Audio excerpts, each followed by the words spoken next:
দীর্ঘ ৯ বছর পর ব্রাজিল দলে ফিরলেন অস্কার।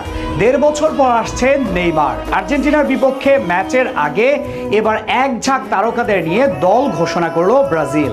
নেইমার অস্কার জুটির সাথে দেখা মিলবে অ্যান্টনির নৈপুণ্য, দলে আছেন ভিনিসিয়াস রদ্রিগোরা।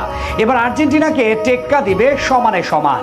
নেইমার অস্কার বাদে ব্রাজিলের বিশ্বকাপ বাছাই পর্বের স্কোয়াডে আর কে কে আছেন সেটাই জানবো রিপোর্টে।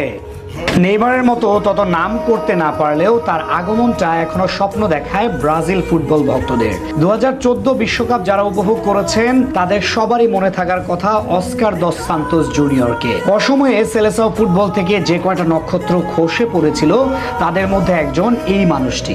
অল্প দিনে মধ্য মাঠে যেভাবে তুরুপের তাস হয়ে ধরা দিয়েছিলেন তিনি, তা আজও মনে হলে স্বস্তি লাগে প্রতিটা ফুটবল প্রেমীর। কিন্তু ২০১৬ সালের পর থেকে আর ব্রাজিল দলে দেখা মেলেনি তার। অনেকটা নীরবে হারিয়ে যেতে বসেছিলেন অস্কার, তবে এবার সেই হারিয়ে যাওয়া নক্ষত্রটাকে আবারও তুলে আনলেন কোচ দরিভাল জুনিয়র। নিজেদের চিরপ্রতিদ্বন্দ্বী আর্জেন্টিনা ও কলম্বিয়াকে হারানোর জন্য এবার দীর্ঘ ৯ বছর পর অস্কারকে স্কোয়াডে নিলেন এই মাস্টারমাইন্ড। এমনকি একই সাথে দলে ফিরছেন সময়ের অন্যতম বড় তারকা নেইমার জুনিয়র।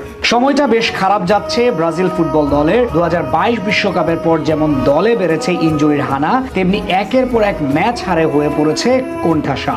বিশেষ করে নেইমারের অনুপস্থিতিটা এই সময়ে বেশ চোখে পড়েছে সবার। তবে ২০২৬ বিশ্বকাপের পূর্বে নিজেদের পূর্ণ সামর্থ্য ও শক্তি বাড়াতে এক ঝাঁক তারকাদের নিয়ে দল ঘোষণা করেছেন দরিভাল জুনিয়র। ব্রাজিল দলের হয়ে নেইমার সবশেষ মাঠে নেমেছিলেন ২০২৩ সালে উরুগুয়ের বিপক্ষে।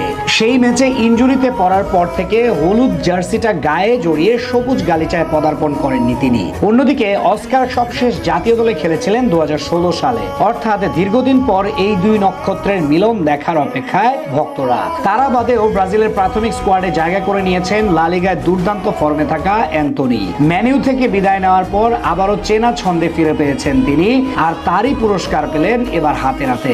প্রাথমিকভাবে আর্জেন্টিনা ও কলম্বিয়া ম্যাচের জন্য গোলকিপার হিসেবে অভিজ্ঞ অ্যালিসন বেকার এবং এডারসনের পাশাপাশি আছেন স্প্যানিশ লিগে খেলা লুকাস পেরি এবং পালমেইরাসের ওয়েভারটন।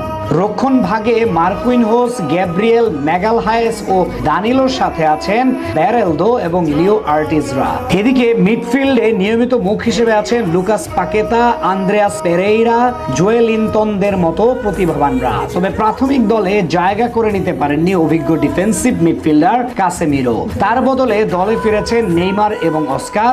এছাড়া অ্যাটাকিং পজিশন দিয়ে আর্জেন্টিনা কলম্বিয়াকে ধূলিসাৎ করতে আছেন ভিনিসিয়াস জুনিয়র, রাফিনহা, রদ্রিগো এবং এনরিকের মতো দুনিয়ার সেরা সেরা ক্লাবে